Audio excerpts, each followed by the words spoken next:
So it's my pleasure to welcome to the podium someone who worked tirelessly on this legislation, a good friend of mine, not only when we were on the council here in Cumberland, but now in leadership in the General Assembly. So, Mia, come on up.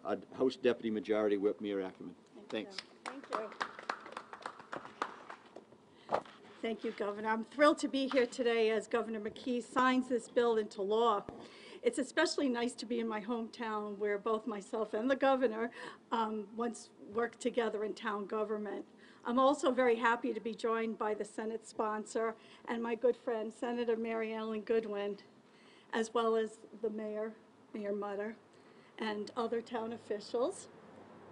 We passed many bills, and we hope they will improve the lives of Rhode Islanders. But it's even more wonderful when we pass a law that will save lives. And that's exactly what this bill does. When someone goes into cardiac arrest and receives CPR before the EMTs arrive, they are 2 to 3 times more likely to survive. All too often, willing bystanders are unable to do anything simply because they are not trained. 3 years ago, Raina Fleury, a 45-year-old woman, died after she went into cardiac arrest at a Cumberland High School football game. Her son was the star of the Woonsocket High School team that Cumberland was playing that day. The 911 callers failed to recognize that Raina was in cardiac arrest, and they failed to provide CPR instruction over the phone. And this isn't an isolated incident. This happens all over Rhode Island. Well, today this changes. With this law, a 911 system operators will be trained in telecommunicated CPR, and callers will be given instructions on how to perform CPR until the rescue does arrive. Those few minutes can prove the difference between life and death.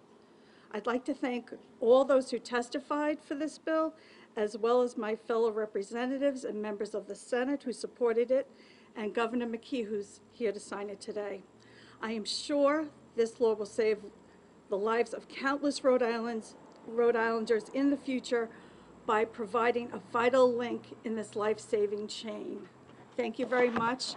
And I would like to, and it would be my honor to, introduce the Senate sponsor, Mary Ellen Goodwin. Thank you, Representative Ackerman. I'm pleased to be joined here with you, Governor McKee, and you, Mayor Mutter, the chiefs and the deputy chiefs here in Cumberland, and to you, Doctor, as well. I think the governor and the rep pretty much summed up the bill, but let me just reiterate the fact that each year there are thousands of calls for cardiac events here in the state of Rhode Island, and almost all of them lead to 911 calls. When CPR starts before the arrival of rescue personnel, it increases the likelihood that individuals will survive that episode. We need to ensure that our dispatch operators are trained in TCPR so that they can both recognize the need for CPR on the scene and to be able to verbally assist in its delivery. In short, ladies and gentlemen, this bill will in fact save lives.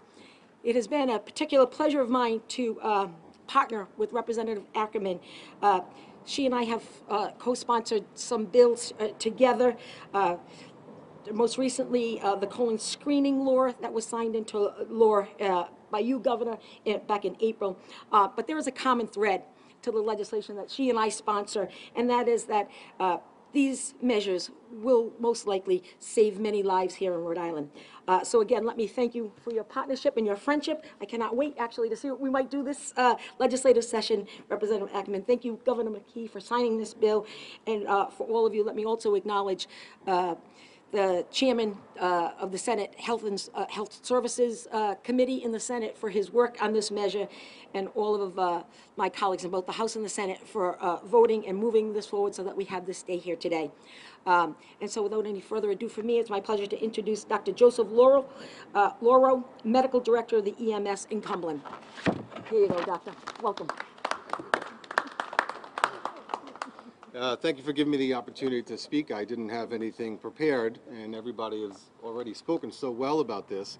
You know, despite our skilled pre-hospital providers, we will never be able to achieve the good outcomes that we will now that we have bystander CPR in place. The 911 Center is already implementing this process, and we're seeing the benefits of this. We're seeing much better outcomes in patients that are suffering an out-of-hospital cardiac arrest.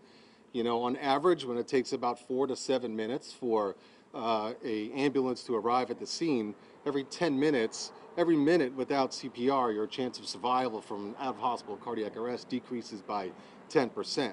So with this telecommunicator CPR that we now have in place, we are greatly going to increase our out-of-hospital cardiac arrest survival rates to neurologically intact outcomes, and seeing our residents of Rhode Island walk out of the hospital and live a very healthy and happy life. And without this legislation and the advocacy of many of the colleagues that I'm fortunate enough to work with, this may not have been possible. And also for the telecommunicators, the first responders, who have the very difficult task of coaching somebody through recognizing CPR and administering CPR, especially in the days of COVID, where a handshake is almost but a memory. To have these brave bystanders now perform CPR on complete strangers is very admirable. So the people of Rhode Island can now feel even safer than they already have when we now know that this legislation is in place. So again, thank you everybody for your help with this, and we're very excited to see the future of this legislation. Thank you.